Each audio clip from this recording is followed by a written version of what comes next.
All right. Good morning, everyone. This is Youngstown's Talk Channel. Brian Blasko is gracing us here today for today's episode, and I got notes written here. I don't know. Never mind. And yeah, you're gonna have to do a readout. Check 1 2. Check 1 2. All right. Well, good morning, everyone. Glad you decided to join us today. This is Youngstown's Talk Channel, so we get to talk about things that are happening in our community, the sounding board for the public to be able to air grievances or have ideas and just kind of throw stuff at it. I think it's such a valuable thing in our community. If you want to call the program, talk to Brian and I today, you can call 330-595-1600. I'll take your calls. You can also message in on the social channels, and we'll read those. Already said, Stephanie says, hey, Blasko. So you got fans out there for sure. All right. So my topic for today is it's a little deeper than we're used to going into. You and I just put our problem-solving brain on. So, Elon Musk has a belief that population collapse is going to happen all across the world, right? So we have infrastructure, we have roads, we have fire departments and hospitals, all that were built around an ever-expanding population. So it's super easy to just keep adding wings and adding to infrastructure and no big deal because it keeps funding and financing. But what happens when you have a contraction where you have roads that need to be paid for and you have less people to pay for them? You have buildings that are supporting areas that had population densities and those things shrink. So I'm talking especially our area. I think my prediction within the next decade, we are going to have such a severe contraction in population that the next generation, if they do not start working on it right now, they are freaking hosed. Okay. So you're saying population down over the next decade? For sure. First of all, why do you think that would happen in the Youngstown area? Just people are fleeing, people are graduating, going somewhere else, or people are passing away? Three reasons, and probably one of them is probably the most notable. Okay. Number one, people are having less kids anyway. Okay. Right. So if you have 1.5 kids as the average, and you have parents die, you only had 1.5 to replace 2, so there are less people. The erosion of our talented people going to markets to make bigger money.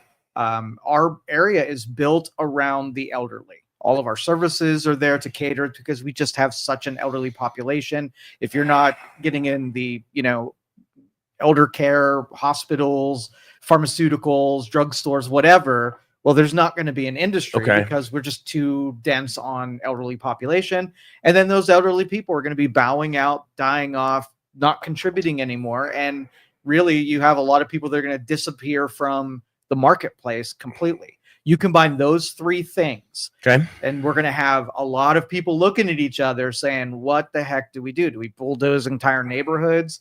Do we try to attract people to come into closer areas so it's not so expensive to provide services over these far distances when we've got a couple of thousand people living in them? Right. There are a lot of box stores, I think we call them, that are vacant right now, not even Youngstown, but Boardman, Poland. You look at some of those strips in Canfield, even those plazas, and there's numerous vacancies. It drives me nuts when we have that vacancy, and then we just build a whole new building instead of just using something that's vacant already. In Canfield, by the Starbucks and Giant Eagle, they're building a new little thing in front of an existing plaza. But down the road, there's probably 4 or 5 open spots. I think some of it's location. I'm a firm believer that bulldozing over old stuff and creating new is, I don't want to say better. It's more appealing, I think, than just taking something old and trying to revitalize it. Being a structure, not a city. So you can have a city that's old and put new people in, new infrastructure, and revitalize it. But to have a building that's just old and shot and try to put something else in there that the tenant previously didn't succeed. So what makes me think this next tenant's going to succeed, whether it's a restaurant or a store for clothes. I don't know what the answer is with regards to less people and still a lot of stuff. Yeah, you got 3 choices. You got either acknowledge the fact that you got less people for it and condense everything. That means combining police forces and combining city halls and just accepting that reality. Or you got to support population expansion and either attract other people to your cities to try to increase your population, or get your kids having lots of babies. Can we attract new people with tax credits? With regards, let's say a new business comes here, whether it's a new battery plant that where Lordstown used to be, and are we giving tax breaks and credits for new industry and new businesses to come here? We try that, but we always F it up because we can't let go of what used to be, and we pretend like we're still in the position of power where we hold cards that we really don't have.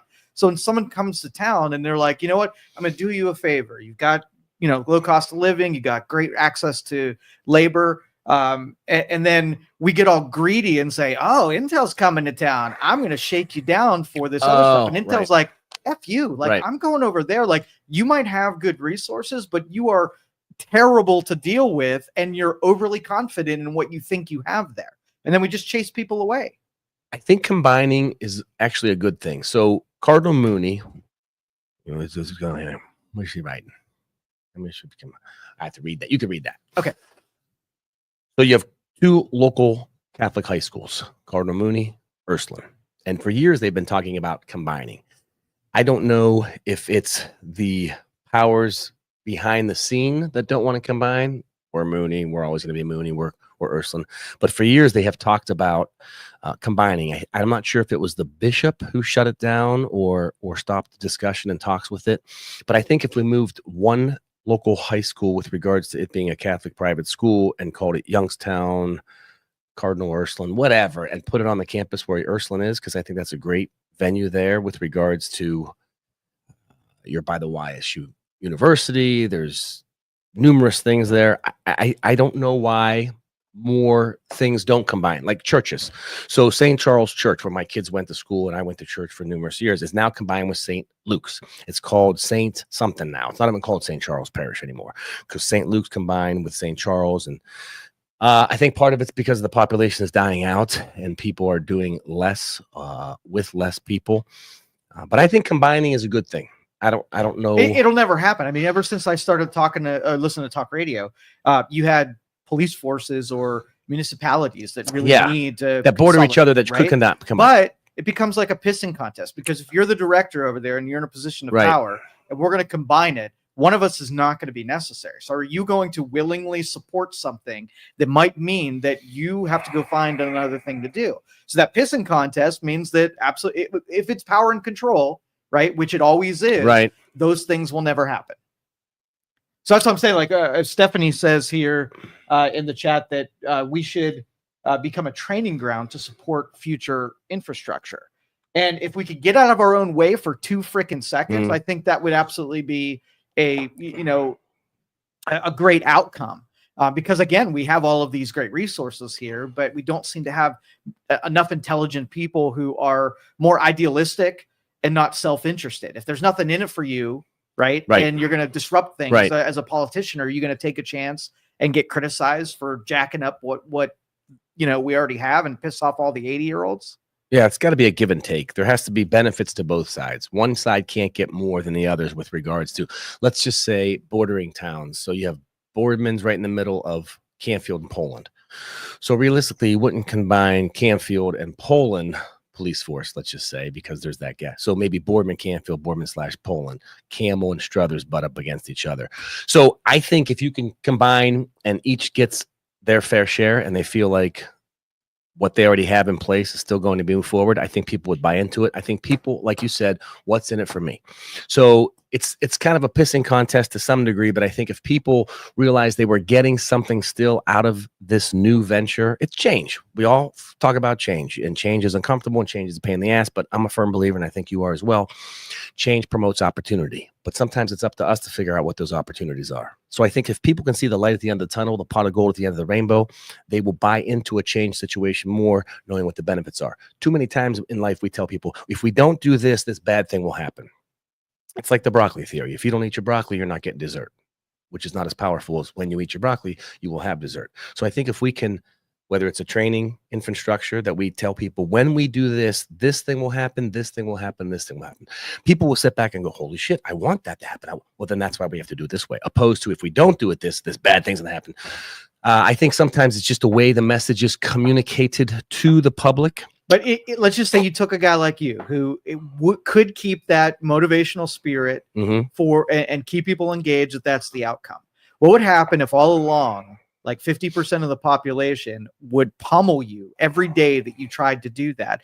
And then you'd be like, F this. Like, if I can't get people to support, and not only the people who don't support you quietly, just whatever, they'll assault you, try to destroy you, and you got to hang in there and keep that message while people are taking shots at you. Got to have thick skin. I don't know if I could do that. Right. And I might feel a little hurt. When you put I would take it personally. When you put your ledger up there, you're like, okay, play the game, enrich myself, and stay out of the fire, or take the fire, get no enrichment, right, and get ultimately destroyed in the end. Which one are you picking? Like, it would be so, and you can't even blame them for taking the enrichment deal, because it's better in every single way. Right. We need martyrs that are like, I'll destroy myself for the sake of my community and doing what's right and what's best for all of us. It's tough to find that crazy, individual. yeah. And that's why I know that part won't happen. So let's take that off. Okay. Consolidations will never happen.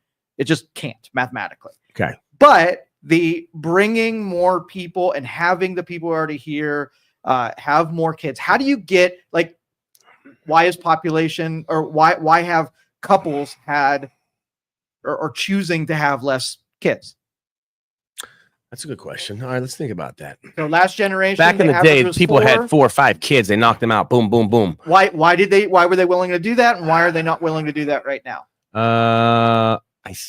Okay. Part of it, I think back in the day, not that we're not family oriented today, but I think we were really family oriented back in the day, where you didn't always plan on spending a lot of money going out to dinner and going on multiple vacations. You know, it was one vacation a year. You drove to Myrtle Beach or you drove to Ocean City. You came back to Youngstown and you spent the rest of the year here.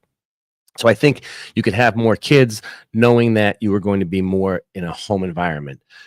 Opposed to going out back in the day, people came over. Remember, there's a comedian, I think it was Sebastian Maniscalco, talked about his mom had a thing of Entenmann's on the oven, and it was strictly for people who came over. That don't touch that. That's company. and he did this whole thing on back in 1980 when you heard everyone would run to the front door. We have company. Oh my gosh, come on in. Where you been? He goes, now 2020, 25, you hear people are like, shh, don't answer. I think that the mindset of the family unit, I don't want to say values, but the family unit with regards to, I'm going to hang out with my mom and dad tonight. We're going to play a board game. We're going to have dinner. I think that is gone by the wayside. So I think people are having less children, not just because of that. Number one, finance. I think you start running the number, how much it costs to raise a kid. And number two, I think the parent is, I don't want to say more busy than they were back in the day, but you do have way more both parents working in society than you did back in the day. You know what I'm saying? So back in the day, you had a person who worked in the mill all day. And I'm not saying the wife stayed home and cooked and cleaned, but there was more of that.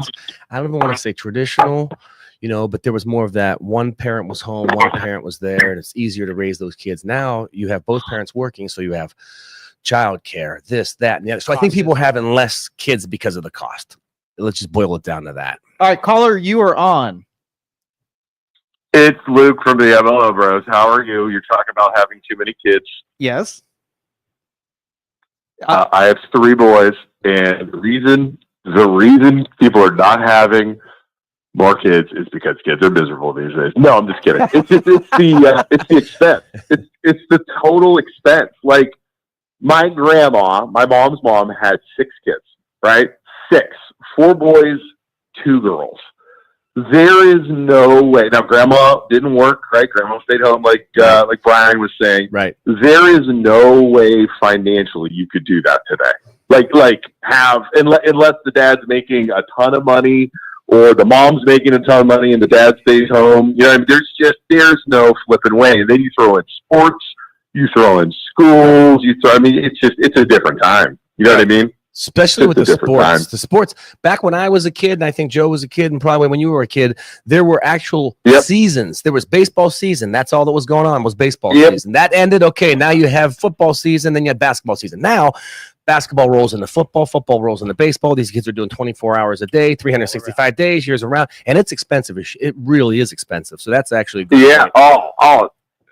Well, 3 boys playing 3 sports, and again, I have a little one who's still 6, but he still does sports right now. When I was 6, I think I played soccer, but he's doing flag football, he's doing basketball, he's doing soccer. And it all costs money, like you said. It all, you're trying to drive these kids everywhere, all over the place. It's tough, man. It is. Even just 3 alone is tough. I Right. can't imagine having 6. I couldn't do it. There's just no way. I'm already insane. If 6 is something. I think think about the houses that we lived in when we were younger. So that your grandmother had 6 kids, they probably shared rooms, correct? No one had their own room. No one has an 8-bedroom home. Right. Oh, hell no. They lived in Austin town in a small ranch, and the houses over on like Carlisle Avenue, wherever. So they're like little ranches. Right. So they triple up and doubled up in the rooms. They lived the 2 younger ones. So my mom is the oldest. Okay. My uncle's only, I'm 45. My uncle's only 12 years older than me. And he has a brother that's 13 years older than me. Like, they're close. And my mom's, probably 16, 17 years older than them. The 2 younger ones slept on a sofa bed in the basement. Right? Like, that's how many kids they had. I mean, it's like, Grandpa had a good job, but Grandma couldn't work because of the kids. That's just, and everybody's normal with it, and they didn't think anything of it, and it was fine. You know what I mean? Yep. Crazy. And we turned out good, I think. Absolutely. Everybody has their own company. Everybody has their own job. They're all one. My one uncle's 60 and retired because he worked as a welder for his entire life. I mean, they all turned out good. So it says a lot of the good old days for sure. Right. And I think now parents think, well, my kid needs to have their own room. So if we have 5 kids, we're going to have a new house, which is not the case. Right. But I think the mentality of the adult now is we have to provide and give them everything they want. And that's not good. You got to give people what they need, not necessarily and what they want. Here, we've done it to ourselves. Kids are more expensive because we allow them to be, going along with your point. Yeah. I mean, I was afraid to ask my parents for a $30 pair of tennis shoes at Kmart. And now some of these tennis shoes are $200, $300. And if you do just keep buying into that and giving the kid everything they want, which is one of those things in life, it's need versus want. Most of the time we want and don't need, right? You need shoes. I get it. But you want $400 shoes. Yeah. There's the difference. What I'm guilty of, and this is my wife will say this, is I had a great upbringing. My parents were very well off. They provided, but my dad was very, very, very, what was the word he uses? Frugal, right? To save for vacations, to save for their retirement, that kind of stuff. I am very, very guilty with my boys of giving them the stuff I didn't have. Or like you said about the shoes, Brian, same thing. It was like, you're not getting Nikes. I played basketball, I played football, and I remember arguing with him. I was like, I need a new pair of shoes for Nike. Oh no, you're going to use your uncle that 12-year-old freaking football shoes because that's what you're going to do, right? Right. And now my boys are like, hey, I need a new pair of shoes. Absolutely, let's go. And it's not because it's because I didn't have it and I have the ways to provide it to them now. But it's like I know I'm spoiling them, and I know a lot of parents do that too. But you do have the means and the ways, which actually is not a bad thing. It would be bad as if you didn't. And you're like, shit, I'm going to go into the poor bank because I think that's when it becomes bad. I think. But if you can provide, I always say, if you can have nice things, have them. You know what I mean? Don't be house poor. Don't be car poor. Don't be kid poor. Which means you're putting all that before anything else. Now, we work at a we said that yesterday on the show. We work at a bank, and we were talking about credit cards and stuff. It's like an all-time high. Everybody's busting stuff on credit cards right now because it's what did we call it yesterday, Joe? Keeping up with the Joneses. Yep. Right. So if I mandate, I put on the ballot that everybody who lived in the Valley had to get to 6 kids. You have to have 6 kids to double and triple our population. Luke, do you think you could fit another Rugrats in your troop? Dude, I'd be going to my favorite place, Canada's where I'd be going. I'm not doing that. I mean, Joe, you've met my children. I mean, they're good kids, but my God, if I have 3 more just like me, I mean, it's over. It's over. You're gonna be like, where'd Luke go? Like, he's gone. I don't know. He's fled the country. All right, so no mandating. So there's no way. But kids. well, yeah, there's no way I'm doing a mandate. I'm not breeding anymore. I'm done. Right. It's up. We can't be It's over. afraid to double them up. Medically speaking, not to get into too much details. Medically speaking, it's all done for me. Not to get into too many details, but yeah. All right, Mr. Luke, thanks for checking in. So, well, you guys, good job, guys. Keep Thanks, going. Luke. We're listening. We shared all the groups, and we're Isaac and I are listening, and we'll see everybody on Tuesday. All right, thanks, Luke. All right, see you guys. See ya. Bye.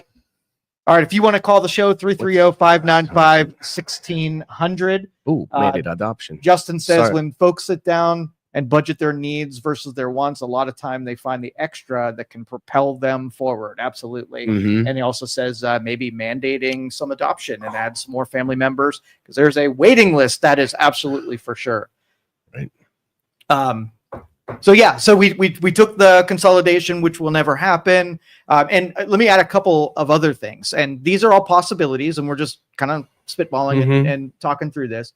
So we destroyed the nuclear family where there's no taboo in having single moms and whatever. So you don't really have a home life that could support 6 kids in your deal. Having 6 kids, nobody's sending them out in the fields to, rake hay or anything like that. So it's not like even necessary to have more supporters of the household to be able to run it. Mom works, she's out of the household. We are the food and nutrition that we have make us so that a little bit less testosterone, maybe the willingness to have sex on a regular basis. Sex is kind of necessary in the procreation process, right? And we have competition for what we see with pornography and things that we see on TV. Maybe guys get a little bit of their fix that way and puts the home life sex on hold. I mean, all of these are things that I can't see contribute to having more sex and more kids, less sex and less kids. I mean, it's only mathematically certain that's if you wanted to do it, that's how you would pull it off. What do you think? So there's tax breaks on kids, correct? I think I get one, don't I? Do you get tax breaks on multiple, the more kids you have? You get, Does that end at 18, 21? I'm not even sure. I mean, I have 3 kids. I'm not even sure if I'm still getting tax breaks on my kids. Yeah, I'm pretty sure 18, they're on their own. I mean, do you think they did that for what reason? To entice people to have more kids? Or is it just kind of like a bonus to you? I mean, they're just they're considering part of your income that's there to raise a family. And so they took it easy. If you had kids, you knew you weren't spending. Do you think if they changed that or up that, you'd have people have more kids? We lost it. What the heck was that? Blackout. Did I do that? I don't know. Did I do that? Oh, Remember we're Urkel? back. Did I do that? Do you think if they gave more of a stimulus incentive package to have more kids? I don't necessarily think so. How about in some cultures they don't want you to have so many kids? Yeah. Right. I want to India, say China, Asia, that area. Yep. So what is the reason for that? Because they have 1.5 billion people there. Yeah, just a stress on their systems. They have way too many of them. And, or maybe Justin said something about adoption. What if we took some of those countries that had a surplus and we found some way to bring, younger people here that could fill that role? We might not get them when they're toddlers and infants. Right. But, you get a couple of teenagers that are starving from another country and import them into our culture. And maybe you get a head start on maybe somebody who can contribute to society within a couple of years. You just have to find someone to house them, or someone who would open their doors to someone. Well, if who's we're not considering that we've got all this infrastructure, I got you. Right. And we got buildings that are sitting half empty and have some kind of industry. Like, I don't want it to turn into sweatshop. Like, no, right. You'd have to make sure they really contribute and they're fairly treated and this and bring that. them into our education system. And they're good people coming in. You don't want someone. When you were a kid, did they have a lot of those host families? The those international Hollister students? Project, or there was an Irish thing that was, I don't know if it was called the Hollister Project or something. Yeah, I do remember a lot of that. In fact, but recently, my daughter Angelique, one of her great friends, Manu, lives in Italy, and she was an exchange student. She was at Cardinal Mooney last year with my daughter and hung out, and they became friends. But I don't see that too often. Yeah, maybe that's a good option. A good option. Just import those kids, get them involved in our system, and hopefully we can get them to stay. And yeah, they might turn around and say, "Ooh, I kind of like it. Well, I'm coming back." Exactly. It's good marketing for becoming a citizen of the United States. But if you took an area like ours and you just had a local version of that where we went out and like so what breakout industry is going to follow up the elder care, nursing, pharmaceuticals, drugstores industry? If it's not going to be manufacturing, if we just don't want to like use the workforce, if we really wanted to build something, what would you pick? So keep in mind, we'd be going to India and we'd be going to China because those are our biggest population centers that we can draw from. What about having the them ethic? Yeah, the ethic of bringing them in and having an industry in mind that when you have that kind of a workforce, you'd put them in. Well, I don't think it would be like steel. That I think it'd be more of an electronic kind of thing, more of like engineering, technology. Yeah, I don't think it'd be so hardcore manufacturing where they're because it's sort swinging of a sledgehammer, in right? Their culture. I think they're brought up that way, knowing electronics, technology, and things of that nature. But I recall in the 80s, when I was growing up, early 90s, late 80s, that we had a deficit of doctors. And so they had groups that went over to India and recruited doctors for our hospitals. Basically, private groups that would go over there. They would select and recruit because the competition for doctors, there's a billion of them, right? And so like we had a group of, I would say 100 people that were brought over specifically for that. Right. They made sure they found housing. They made sure that they had a job lined up. And we filled in a deficit in that expertise by just importing that expertise. I think we should do much more of that. In that industry or any industry? Manufacturing, health? Yeah, more. Like they were setting up because they knew an aged population was going to need lots of healthcare services. So that was a brilliant plan way before we needed it. You know what I mean? They really filled in that gap. But if we don't have people going proactive, they were proactive. Yeah. So if we're not going over there and saying, oh, we're going to need engineering here. So the politicians say, we're going to go get the people that have expertise in engineering and then make sure we have enough companies that we've given incentive to build businesses here in engineering. And then we just marry the two together. Okay. I think, though, we probably have enough here. In my mind, I would think.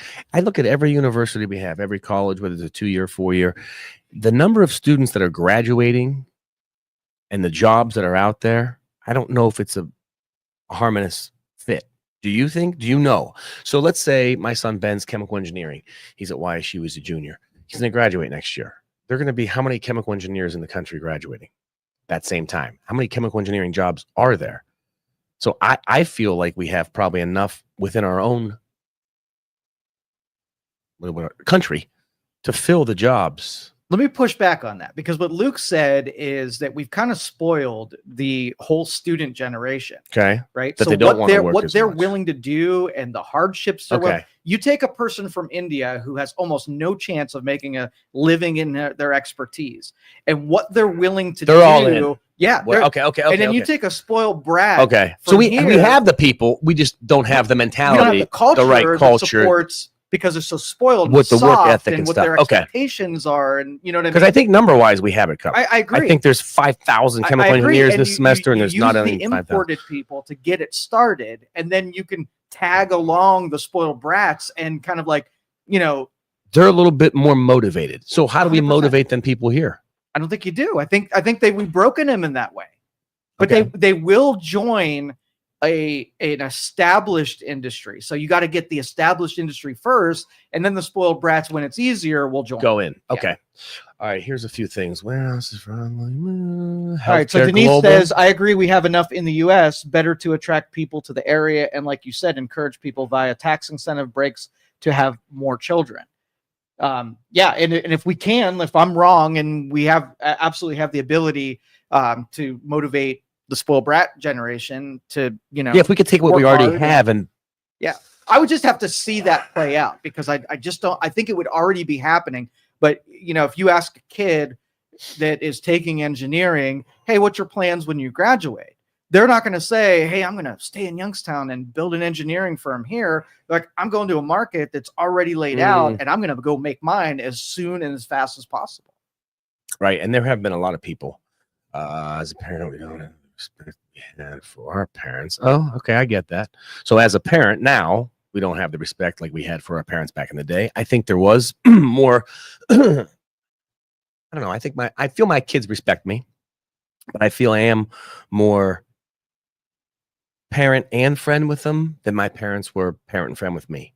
Does that make sense? Yep. So not that my parents didn't love me or like me as a human being and could be friends with me, but I think it was more parent-child back in the day, and now it's parent-child bro. You know what I mean? Yep. I never called my dad or my mom bro. My kids will say bro, even though I'm their dad. Now, I don't think it's a disrespect thing. I think it's a comfort level, so I'm okay with that.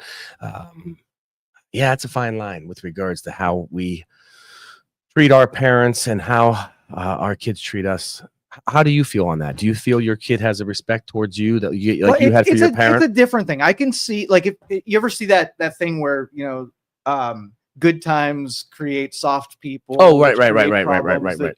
And I think you have to have the frictions of scarcity, and you have to hit the bottom of the barrel before your motivations change. If it's too awesome and it's too easy, then you're just lazy. You take things for granted. And I think that's where we're at is, the parental role. Things are easy for our kids. And so they kind of take for granted what your purpose even is as a parent. Right.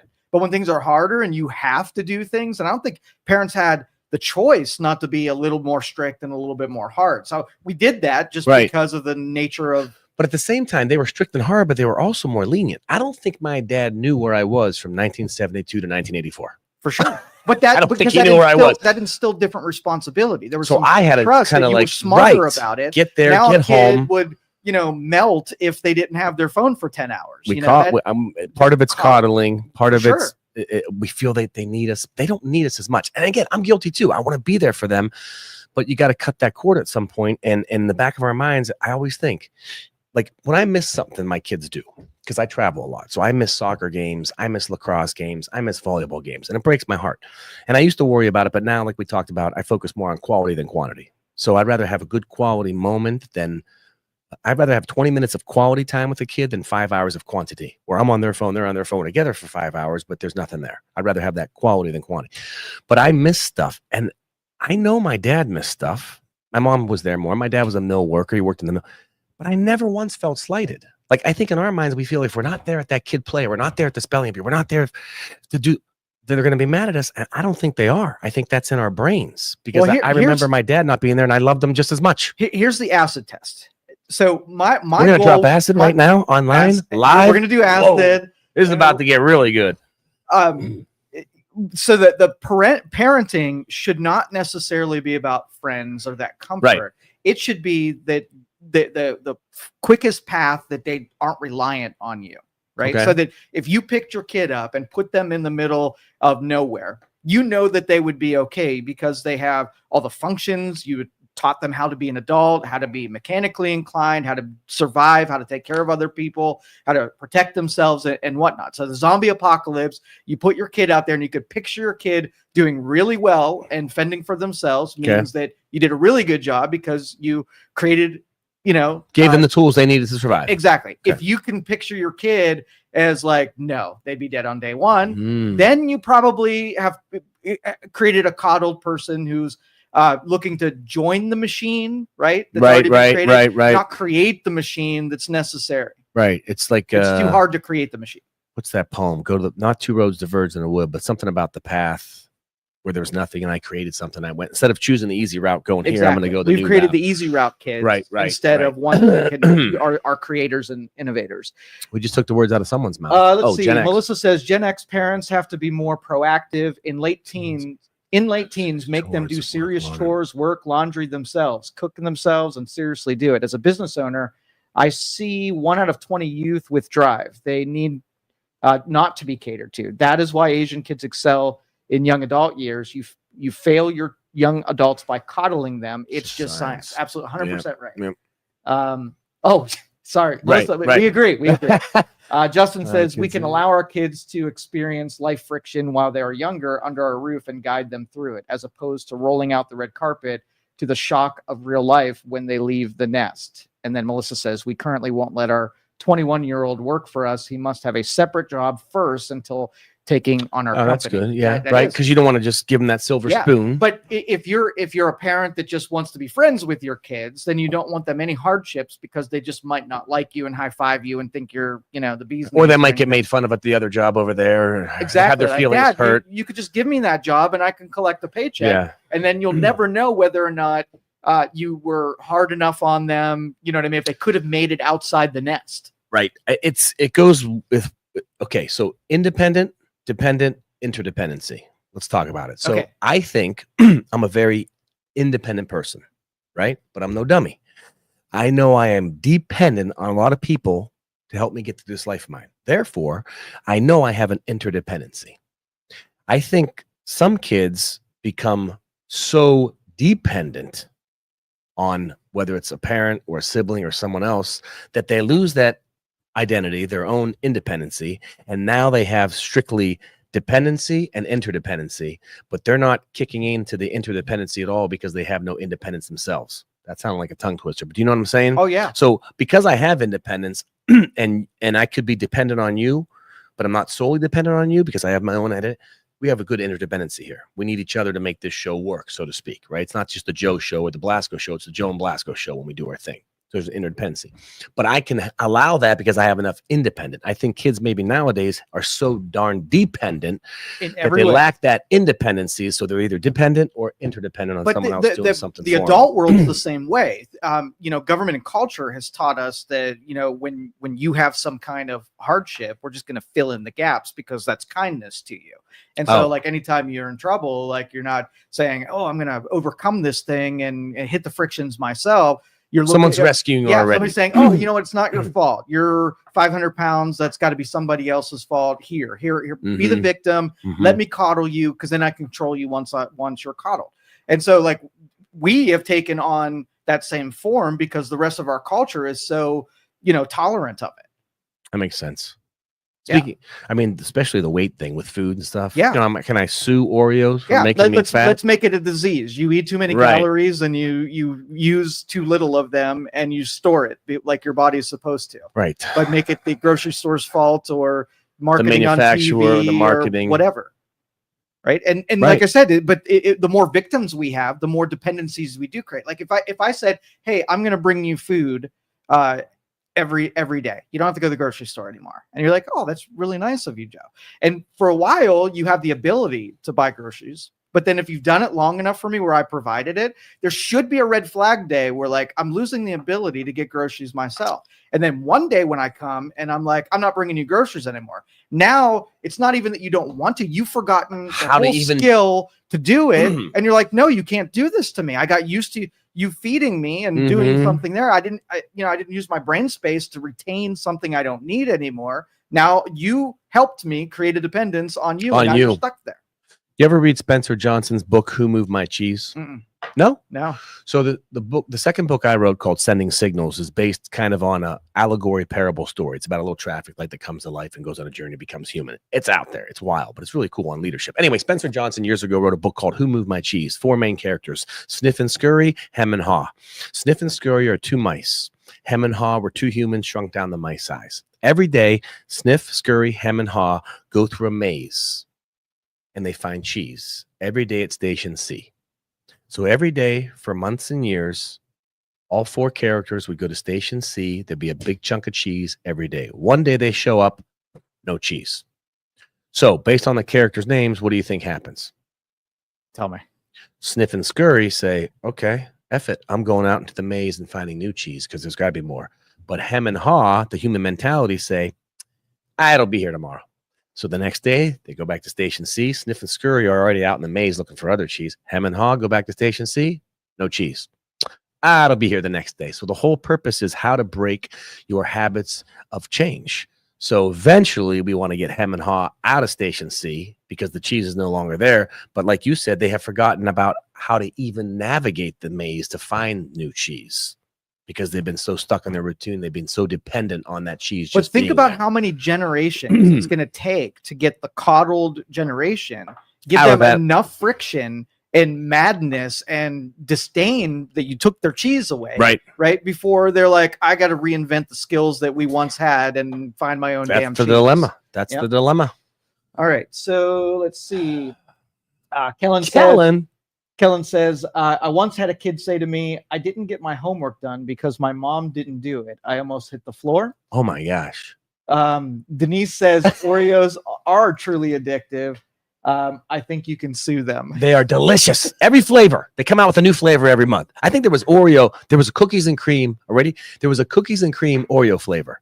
Now, Oreo is already cookie and cream. So someone made a joke about you're making cookies and cream. Inception. Oreo Inception. Is that what it's called? It's called a cookie inside of a cookie. Right. And I will tell you, I have not had an Oreo cookie in probably 10 years. Really? Yeah. Now that's by choice? Yeah. You don't like the sugar. And honestly, if I took a bite right now, it wouldn't even be appealing. Like Okay. I'm so You're far past off of that Oreos don't do it for me. We were in Cranex the other day, Mhm. and there was a whole display of Little Debbie snack cakes. And I can remember when I saw that box of Little Debbie's as a kid, that thing, I would have killed it in a day.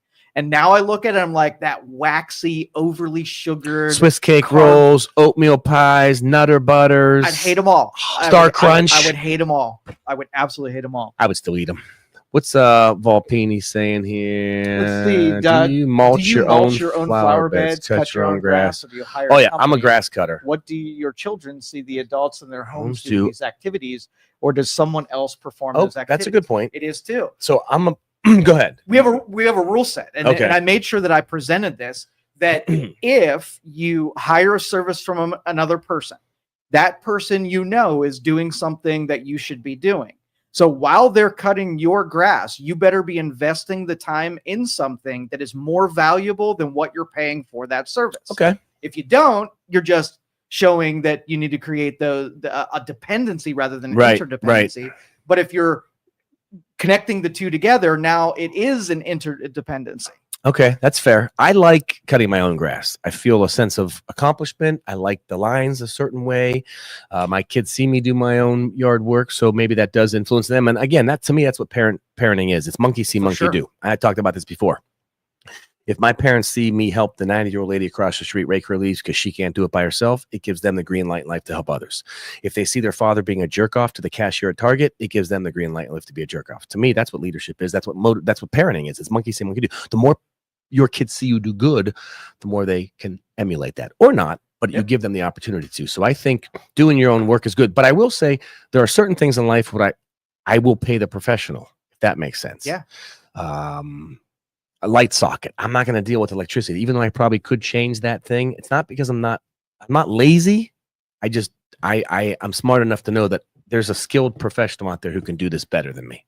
Yep. This summer, we usually have a lawn service do all of our stuff. And this summer, we're buying a lawnmower and having my kid do it. He's at that age, or whatever. And it occurred to us when we were 12, 13, 14, that when we're doing it here, the idea popped in our head. I wonder if I could do this for any of our neighbors and make a little, side cash, whatever. If you have the lawn service doing that, idea never comes to fruition. So I want it to naturally occur the way it did with me. Yep. Even shoveling driveways. Right, when you were a kid. Absolutely. Let's see. Melissa says hem and haw. Who moved my cheese is amazing. Correct. And then Melissa says, commenting on the hem and haw. I gotta read the book. Yeah. You've never read it? Yeah, it's good. I have a copy at my house. All right. And then Stephanie says you need to let your children fail, as that is where they learn what they're capable of. Absolutely. Justin says the QBQ, question behind the question. Great book. Okay. I'll look into that. I've never seen that. Ho-Ho's waxy. Ho-Ho's delicious. And waxy and terrible and poison. Justin Sargent, our company, when I was 22, made us train on it. And 46 now. Okay. Yeah, we've got a couple of good book selections. And do you think also, kids are listening to Spotify and maybe some podcasts?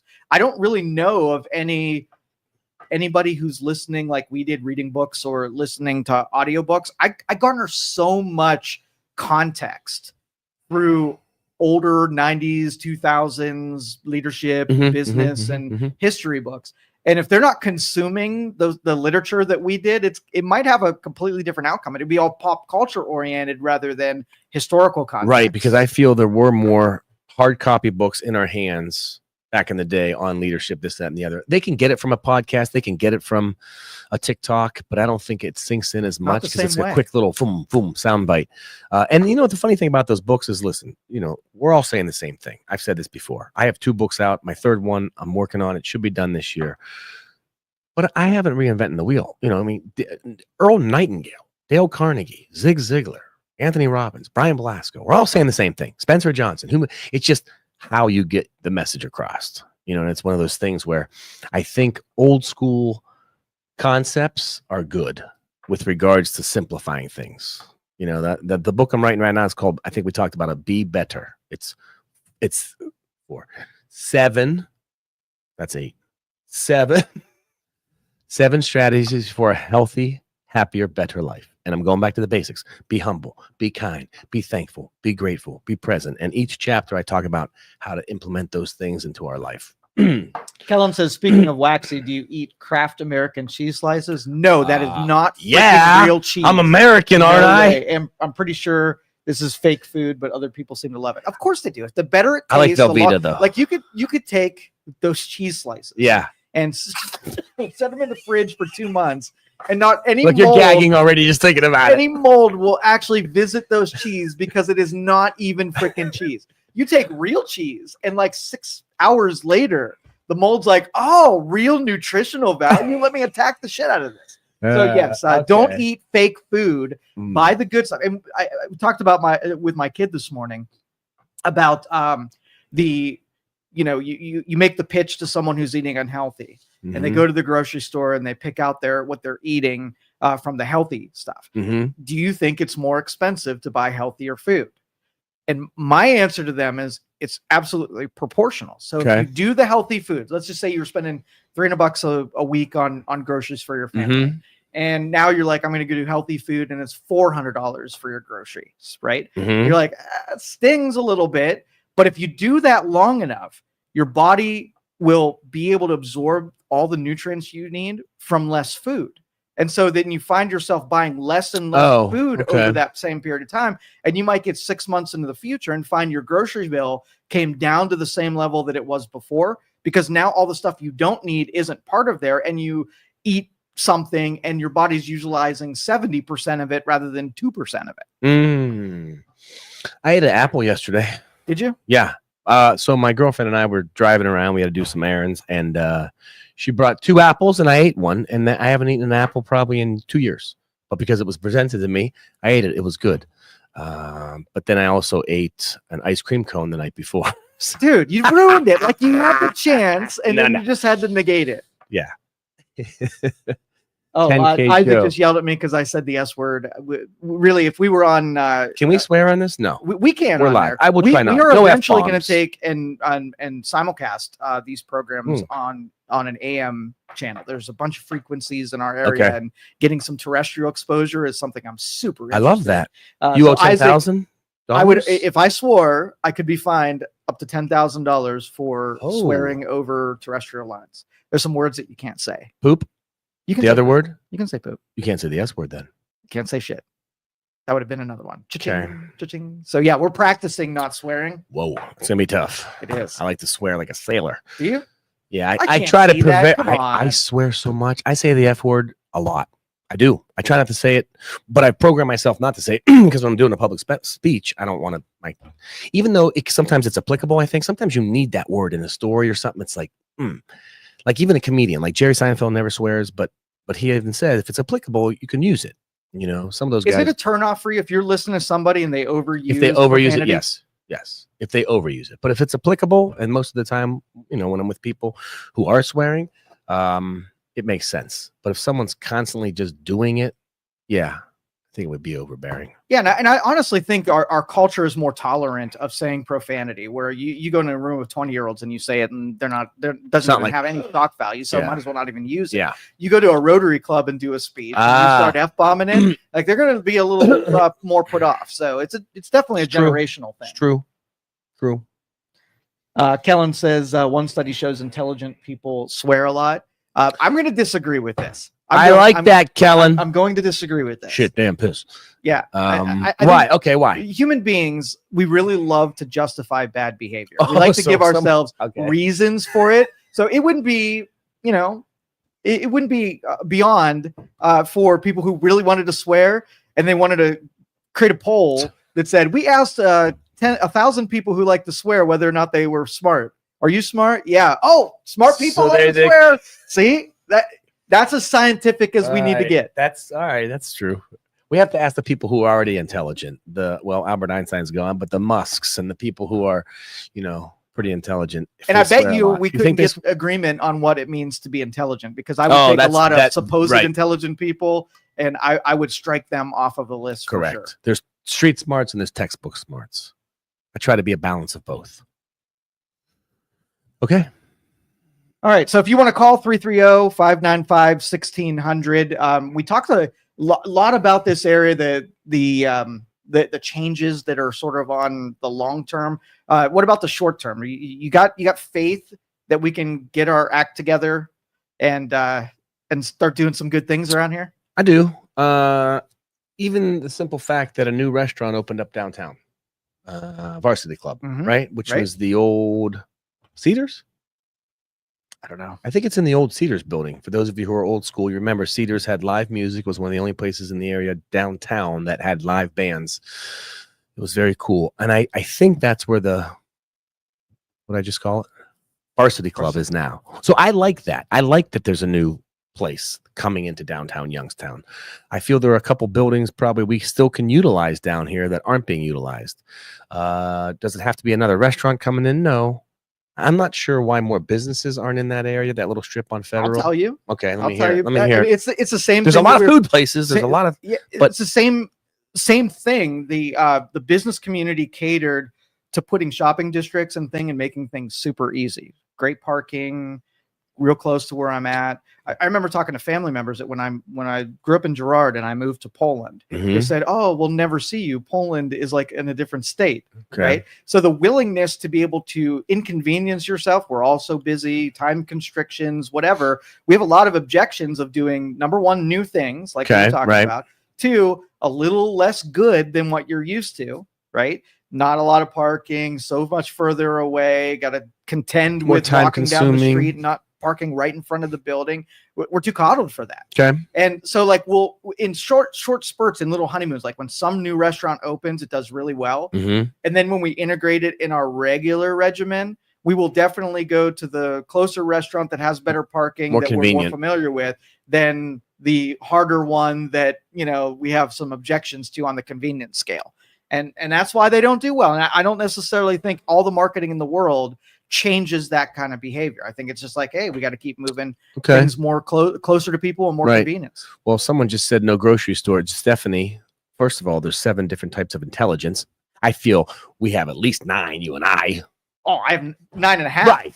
Cedars, 9. Yes. No grocery stores downtown. It's a good point. Yeah. And there are people living down here, right? Some of these high rises have people living above. Well, that one got torn down, but there are still other apartments and stuff, right? Correct? There is.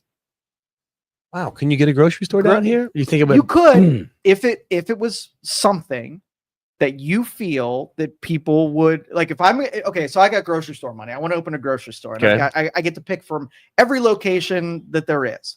Am I picking downtown to put a grocery store in when there are easier, more populated, more trafficked areas? The answer is not a chance in hell. You're gonna go on Belmont. So if you want one, if you want one, you got to take somebody who's like, I'm going to do this for the sake of doing it, not because it's an actual good business decision to be able to do.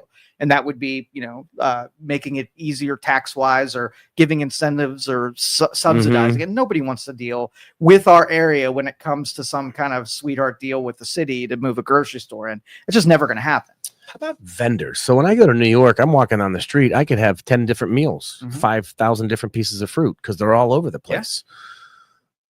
That'd be kind of neat if we had that around here. I don't know if it would sustain because of the amount of people who work down here or don't work down here. But around, like what is if you were walking around and you just wanted to see and I'm saying New York is actually doing something changing, sort of that culture where if you're walking around, there's 1,000 things that you can see and do and visit and whatever.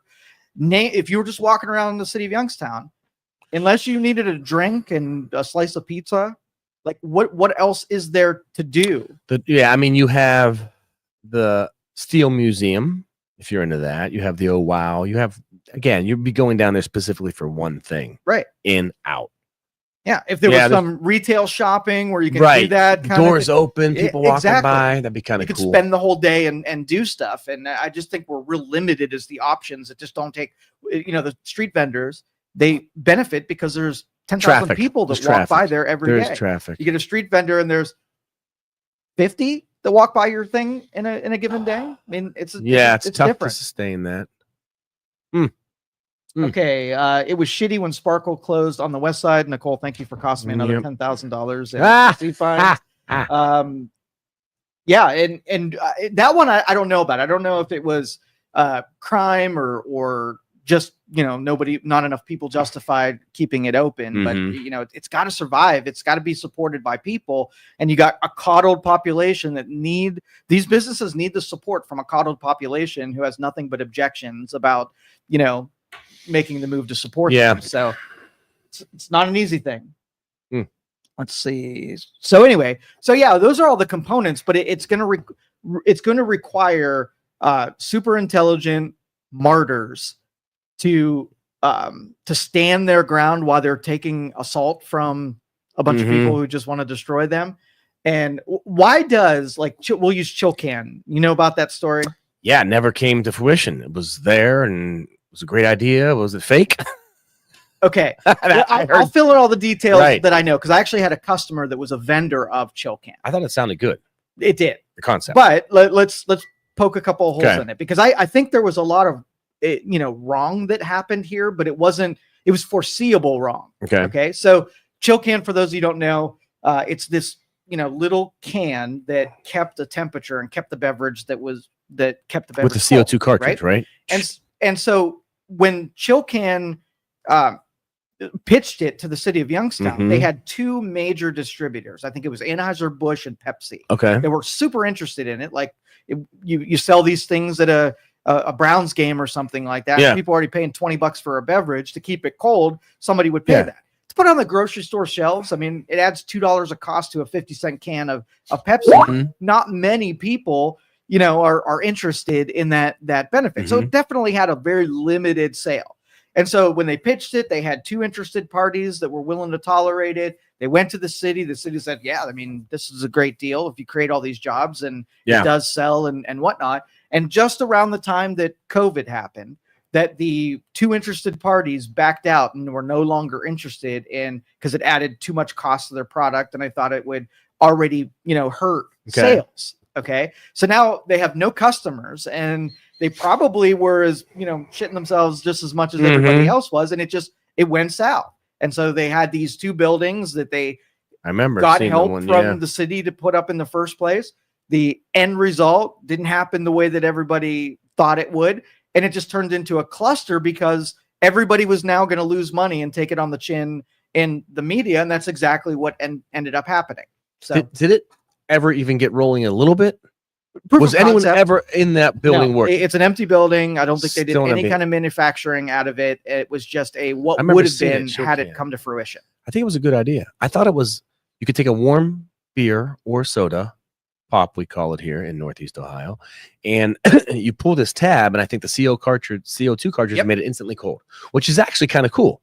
Think about it. If you're on a hike or something, or you're doing something, or you're on a boat and there's no cooler, you pop this little thing, takes that warm beer, instantly makes it cool. I think it's a good idea. Just like you said. Yeah. And did they have to pay that money back? Did they get the money back? People? Did they have to pay the city of Youngstown? Everybody lost in this. Like the city lost in this. The area over there lost in this. Where it was situated, and the Joseph Company. They all lost their butts on it. And again, what I fear more for the next pitch that comes to town. They're going to be put in that same category as the Chilcan. And so it makes us least, the support will be less because we had one go flop, and then we had the dirigible factory and the Vonti, and you have all of these things that you can point at to say, yeah, we tried and it didn't work out. Here's another one that's not going to work out. I kind of like bringing that one back. Maybe we should do it. You want to do it? Chilcan too. I feel if you can get Anheuser-Busch or someone to buy into that. So he it's probably Luke. The canned beverage cold when I take it. It is, but I think it's for those times where you're somewhere and it's warm. And you just, I think, Yeah, there's thought definitely you pop something, the CO2 instantly made it cold. There's and a you drank cool it. factor to it, no pun intended. And it does have a segment that I think it would sell. But I think if I had okay, so let's just say take chill can out of the equation. Okay. And you have a property up there that has 2 nice sized warehouses that's beautiful and outfitted correctly, electricity, the whole thing. Would I take that resource and say, this place is perfect for chill can? Or better, and this is one of my ideas, is let's put some small business CNC manufacturers, 3D printing companies, open it up to smaller vendors that could use warehouse space. And if I had 50 small companies incubating out of a dirty manufacturing facility, that might be more valuable than the community than chill can, who has such a limited reach. Yeah. Do you think if you bought that property, you can get retailers in there?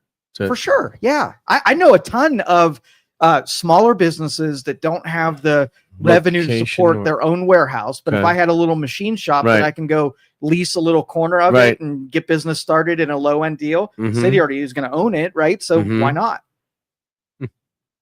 Good thoughts. All right. Okay. Good enough. I think that was a good roll. Okay. All right. Well, everybody, thanks for tuning in. This is our Friday show. We'll be back on Monday. Next week, we have a full set. We have a couple ideas that we're going to bring some guests in here, some mayors, maybe some legislators, and talk more about community involvement on the political side of things. So look forward to that next week. And then we'll be back probably next week as well. So cool. Have a great weekend, everybody. We'll see you on Monday, 9:00 here on Youngstown's Talk Channel. Whoop. That's cool. Thank you for listening to this show on Youngstown Studio. This is original Youngstown content. Feel free to share our videos and tell your friends about us. Don't forget to subscribe to our YouTube channel and follow us on Facebook. Thank you for your support.